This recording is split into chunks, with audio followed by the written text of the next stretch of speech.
네, 안녕하십니까. 삼성 SDS의 안호근입니다. 이번 시간에는 저희가 스마트 시티를 구축할 때 그 핵심 일종의 신경 중축의 역할을 할 수 있는 5G 통신 인프라에 대해서 어떻게 보완을 할 것인가에 대해서 말씀을 드려보겠습니다. 먼저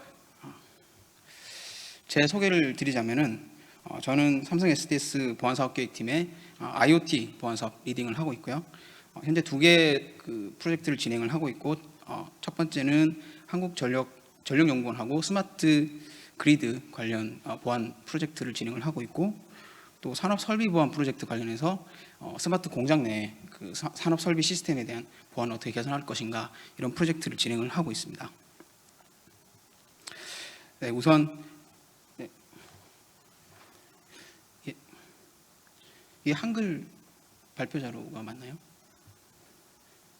네, 계속 진행하겠습니다. 네, 스마트 시티의 5G 통신 인프라의 보안 중요성에 대해서 먼저 말씀을 드리겠습니다. 지금 보이는 그림에 대해서 혹시 공통점을 찾으신 분이 계실지 모르겠는데, 철도, 항만, 그리고 에너지, 전력망, 통신선, 그리고 식수 관리 시스템, 이런 시스템들이 국가 핵심 기반 시설입니다. 그래서 이런 핵심 기반 시설은 기능이 마비될 경우에 경제적인, 그리고 또 국민의 안전, 건강과 직접적인 연관이 되어 있는 핵심 기능을 담당하는 시설로서 법률적으로 보호가 되는 그런 시설들이라고 하겠습니다. 이 얘기를 제가 드리는 이유는 추후에 다시 한번 언급을 드리고, 우선 현재 저희가 각 글로벌 그런 나라들에서 진행하고 있는 스마트 시티 관련 비전이라든지 시범 사업들을 보면은, 대표적으로 유럽연합에서 진행하고 있는 스마트 시티 2020년에 발표한 스마트 시티 비전을 보면은, 보시다시피 스마트 그리드, 스마트 헬스케어, 자율주행 자동차, 스마트 워터, 그런 식수 관리 시스템, 이런 것들이 다 5G로 연동이 되어서 이런 국가의 핵심 기반 시설들이 5G로 연동이 되는 이런 비전들을 가지고 있습니다. 네, 그리고 국내를 보더라도 대표적으로 세종시, 부산시에서 진행하고 있는 스마트 시티 시범 사업들을 보면은, 대표적으로 교통 통제, 트래픽 컨트롤 시스템들, 리모트 헬스케어 시스템들, 그리고 응급 구조 시스템, 또 식수 관리 시스템, 이런 국가 기반 시설들이 다 연동이 되는, 5G에 연동이 되는 그런 비전을 가지고 진행을 하고 있는 것을 알 수가 있습니다. 그럼 제가 여기서 드리고 싶은 질문은, 저희가 스마트 시티를 구축을 해서 거기에 5G 통신 인프라를 구축했을 때 이 통신 인프라가 과연 국가 핵심 기반 시설로 지정이 돼야 되는지, 저는 그렇게 돼야 된다고 생각을 하고 있고요. 왜냐하면 스마트 시티에서 만약에 이런 5G 인프라에 어떤 문제가 생겨서 마비가 될 경우에 국가 또는 그 시티 내부의 핵심 기능들이 다 마비가 되기 때문에, 이런 중요한 인프라는 핵심 기반 시설에 준하는 보안 요건을 다 가지고 있어야 된다, 그렇게 생각을 하고 있고, 그러면 저희가 지금 현재 5G 분야에서 스마트 시티 시범 사업에서 이런 것들을 고려를 하고 있는지 한번 저희가 되돌아볼 필요가 있을 것 같고, 또 만약에 이런 통신 인프라에 대한 공격이 들어왔을 때 계속해서 핵심 기능들을 유지할 수 있는 그런 대응책이 있는지 한번 고민을 해봐야 될 그런 시점이라고 생각을 합니다. 그래서 지금부터는 그 5G 통신 인프라가 국가 핵심 기반 시설이다라는 전제하에 과연 이 핵심 기반 시설로서의 보안 요건들을 가지고 있는지, 우리가 그런 것들을 충분히 고려를 하고 있는지 한번 살펴보도록 하겠습니다.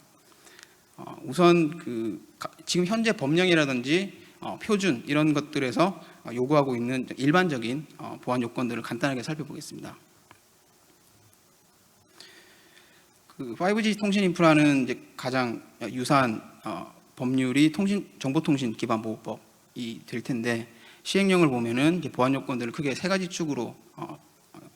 요구 사항을 정의를 하고 있습니다. 첫 번째가 거버넌스, 관리적인 부분, 두 번째가 테크니컬, 기술적인 부분, 그리고 마지막으로 이제 물리적인 보호 영역입니다. 관리적인 부분은 뭐 정책이라든지 조직 운영, 뭐 교육 이런 부분이라서 이번 시간에는 차치를 하고, 테크니컬 부분을 보면은 키사에서 그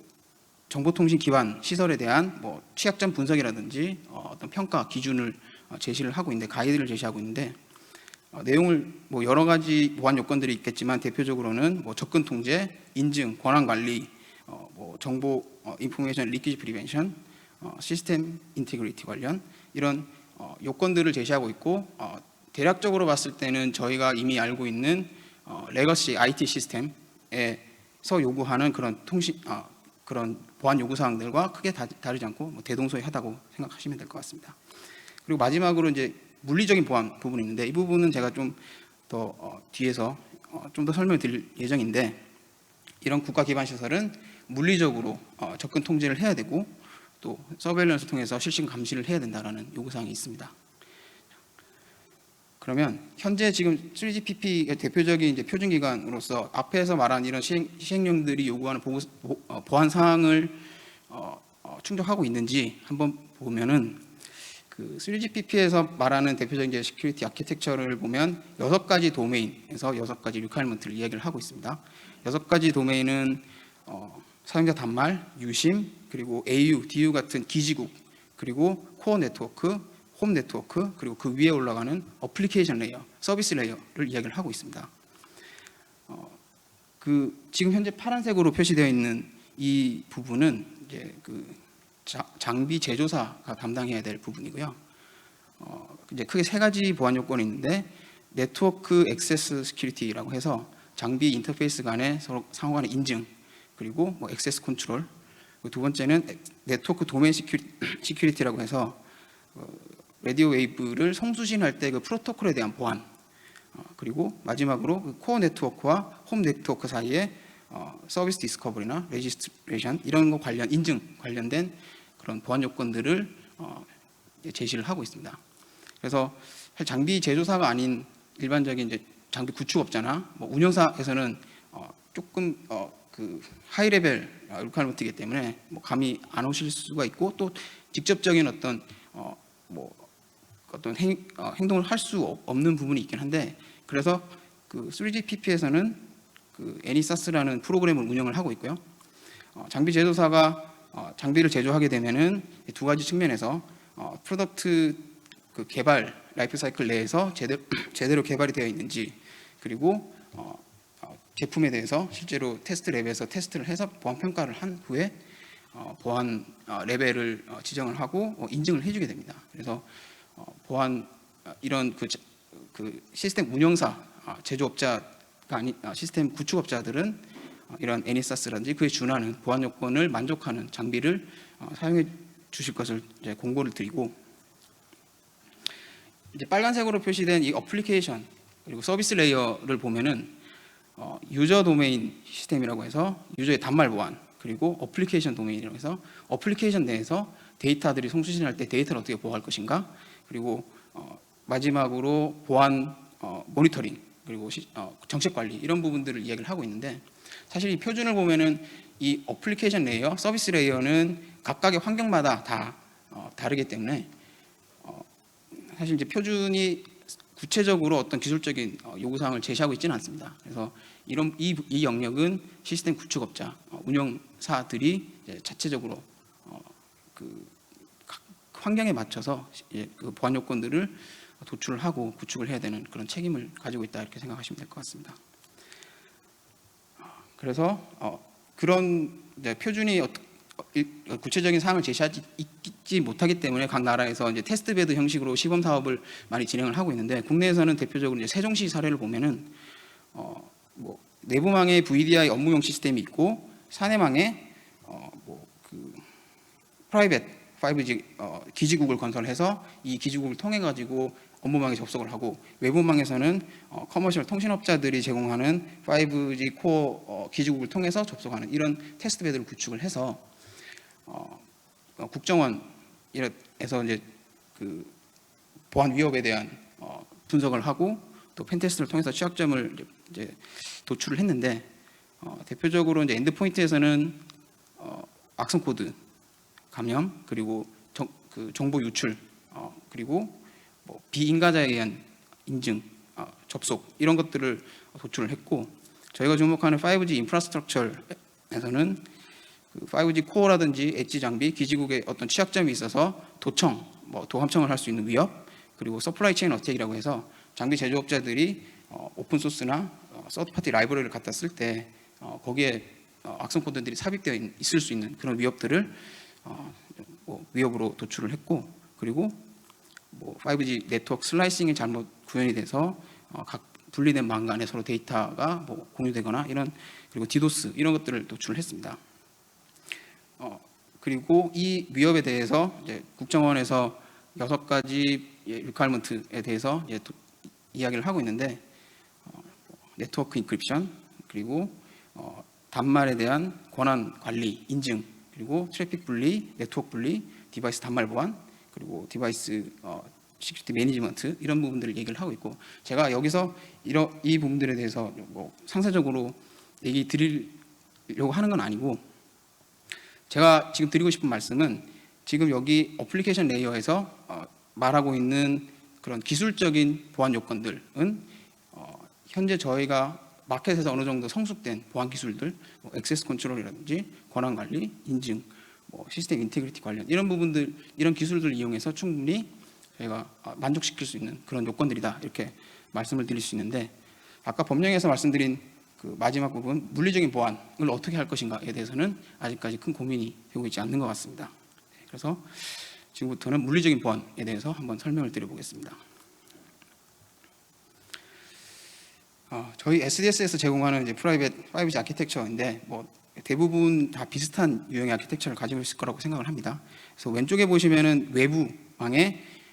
단말, 그리고 RU, DU, AU 같은 이런 기지국들이 오픈된 공간에서 노출되어서 설치가 되어 있고, 내부망에 백본이라든지 CU, UPF 같은 경우는 이제 물리적으로 보호된 데이터 센터 안에 존재를 하게 될 것입니다. 저희가 좀 주목해서 봐야 될 부분은 이 외부에 노출되어 있는 기지국들을 어떻게 물리적으로 보호할 건가를 한번 생각을 해보면,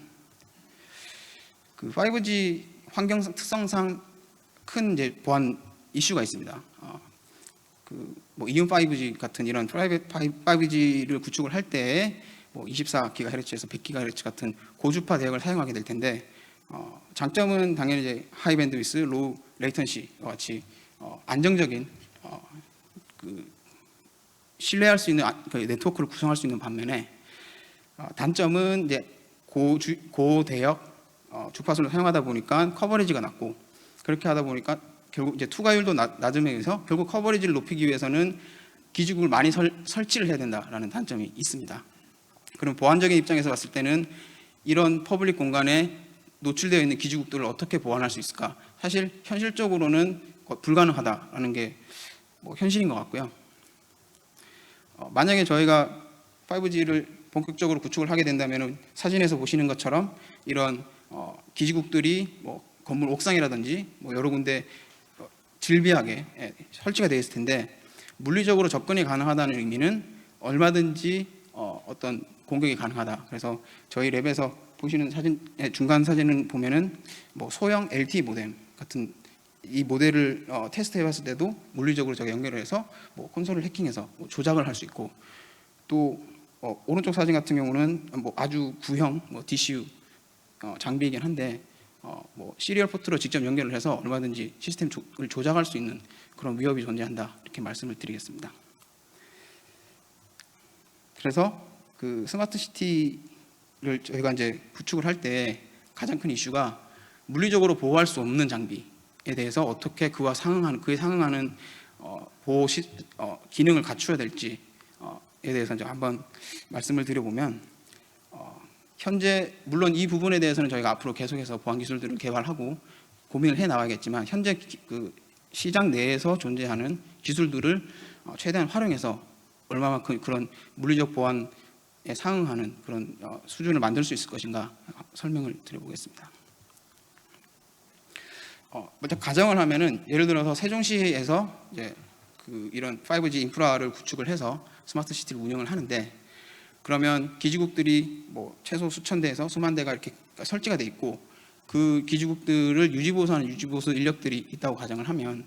그 이제 뭐 장애가 났다든지 뭐 패치를 해야 된다 할 때 그 유지보수 인력들이 다니면서 이제 루트 권한들을 이제 서로 공유하면서 그 이제 유지보수를 하게 될 텐데, 해커가 어떻게 해서든 그 권한을 탈취를 해서 그리고 이제 한 기지국에 가서 실제로 연결을 해서 이제 직접 콘솔에 접속이 되었을 때, 그때를 가정하면 그 해커가 어떤 일을 할 수 있느냐, 어택 서페이스를 보게 되면 가장 첫 번째로 예를 들어서 교통 시스템을 마비시키겠다, 식수 시스템을 마비시키겠다라고 하면 당연히 처음에 이제 악성 코드를 심을 수가 있습니다. 그래서 이상 행위를 유발할 수가 있고, 악성 코드를 이제 방지하기 위해서 대표적인 보안 기술이 화이트 리스팅이라고 해서 사전에 승인된 프로세스만 생성되도록 하는 역할이 있을 거고, 그리고 만약에 이 화이트 리스팅이 적용되어 있다고 한다면 이것을 우회하기 위해서 이제 코드 인젝션, 메모리 해킹 방법을 쓸 수가 있습니다. 그래서 이미 돌아가고 있는 승인된 프로세스 내에 메모리 상에 코드를 인젝션을 해서 악성 행위를 하게 만들 수 있고, 그거를 방지하기 위한 또 컨트롤 플로우 인테그리티라는 기술이 있습니다. 이거 뒤에서 다시 간단하게 설명드리겠습니다. 그리고 이 메모리 해킹을 방지하더라도 최종적으로 파일, 그러니까 예를 들어서 이 바이너리 그 프로세스가 참조하는 설정 파일, 또 주요 데이터 파일들을 조작을 해서 이상 행위를 유발할 수가 있습니다. 그걸 방지하기 위해서 엔타이 템퍼링이라고 하는 보안 기술이 있을 수 있습니다. 뒤에서 다시 간단하게 설명드리겠습니다. 그래서 이 세 가지 기술을 통해서 시스템 루트 계정이 탈취가 되더라도 시스템의 무결성을 보장하는 그런 어느 정도 보안 레벨을 개선시킬 수가 있고, 그 밑단에서 OS나 하드웨어 레벨을 보면은 이런 기술들을 아예 무력화시키는 게 그냥 펌웨어를 통째로 교체시켜 버린다든지 아니면 하드웨어를 아예 바꿔버린다든지 이런 방법이 있을 수 있습니다. 그래서 이런 방법들은 사실은 원천적으로 방지하는 것은 불가능하고요. 이런 행위가 일어났을 때에 저희가 즉각적으로 디텍션을 해서 탐지할 수 있는 모니터링, 그리고 펌웨어 오버 더 에어라고 해서 포타 시스템이 필요할 것 같습니다. 뒤에서 간단하게 설명드리겠습니다. 먼저 그 시스템 인테그리티 관련해서는 컨트롤 플로우 인테그리티는 메모리 해킹을 방지하는 아까 말씀드렸던 프로세스상의 함수와 함수 간에 뭐 콜이랑 리턴이 들어갈 때 메모리 점프가 일어나게 되는데, 그 메모리 점프를 할 때 메모리 어드레스를 검증을 해서 메모리 탈취가 컨트롤 플로우 탈취가 일어나지 않도록 해서 그 프로세스가 개발자, 운영자의 의도대로 무결성을 유지하도록 하는 솔루션이고, 화이트 리스팅은 말씀드렸듯이 해시 값을 비교를 해서 승인되지 않은 프로세스를 프로세스가 생성되지 않도록, 그리고 파일 엔타이 템퍼링은 말씀드렸듯이 파일 시스템을 보호해서 파일이 무단으로 삭제, 생성, 수정되지 않도록 하는 그런 솔루션입니다. 이런 것들이 다 커널 레벨에 적용이 될 수 있는 솔루션들이고요. 다음으로 이제 펌웨어 오버 더 에어는 이제 지금 어떤 예를 들어서 제조사가 장비를 만들어서 완벽하게 만들어서 배포한 후에 계속 쓸 수 있는 것은 사실상 불가능하고, 이제 계속 운영을 하면서 패치를 하고 업데이트를 해야 되는 상황이 발생할 수 있는데, 물리적인 보완이 안 된다면은 실제로 이제 연결을 할 수 있는 포트를 아예 막아버리는 경우도 많이 있습니다. 그럴 경우에는 원격으로 펌웨어를 업데이트할 수 있는 이런 포타 시스템이 의존을 해야 되는데, 현재 지금 구조상 불합리한 부분은 예를 들어 세종시가 기지국을 운영을 하는데 그 기지국에 대한 포타 업데이트는 제조사에서 하고 있습니다. 그래서 세종시가 운영하는 세종시의 관리 권한 밖에 있는, 그리고 책임 권한 밖에 있는 영역에서 이 시스템의 업데이트를 하기 때문에 결국에는 사고가 발생했을 때 책임 소재라든지 세종시가 할 수 있는 영역이 상당히 제한되어 있다. 이런 부분들을 개선하기 위해서는 운영업체가 포타 시스템을 관리하고 주체적으로 해야 된다, 이렇게 말씀을 드리겠습니다. 마지막으로 이런 보안 관제는 아까 말씀드렸듯이 물리적인 어떤 조작이라든지 탈취가 있을 때 그 자체를 행위적으로 막을 수는 없지만, 저희가 실시간으로 관제를 함으로써 이상행위가 발생했을 때 즉각적으로 대응하고 특정 기지국에 발생한 문제가 다른 기지국으로 확산되지 않도록 하는 그런 모니터링 기능이 필요하겠다, 이렇게 말씀을 드리겠습니다. 시간이 없는데 마지막으로 한 가지만 간단하게 말씀드리면은 이러한 솔루션들이 있을 때 어떻게 적용할 것인가에 대한 문제인데, 현재 에코시스템을 보면은 장비 제조사, 하드웨어 뭐 칩이라든지 보드 제조사, 소프트웨어 서플라이어들, OS 라이브러리 제공업자들, 그리고 시큐리티 솔루션 제공업자들이 이 에코시스템 안에서 이제 복잡하게 얽혀 있어서 이 플레이어들이 각자 자율적으로 보안을 이제 챙기면서 이 보안을 완벽하게 하기가 상당히 어려운 구조입니다. 그래서 결국에는 보안 사고가 났을 때 이런 운영자들이 이제 책임을 지게 되는 그런 구조이고요. 이 구조를 좀 개선하기 위해서는 결국 5G 스마트 시티를 만들 때 스마트 시큐리티 플랫폼을 만들어서 이 시큐리티 플랫폼이 제공하는 빌드 시스템 내에서 각 서플라이어들이 제공하는 SDK라든지 시큐리티 솔루션들이 한꺼번에 빌드가 되고 컴파일 될 수 있도록 하고, 그럼으로써 각 법령이나 이런 스탠다드가 요구하고 있는 그런 요구사항들을 트래킹할 수 있는 그런 가시성을 제공하고, 마지막으로 운영 단계에서 아까 말씀드린 원격 디바이스 관제,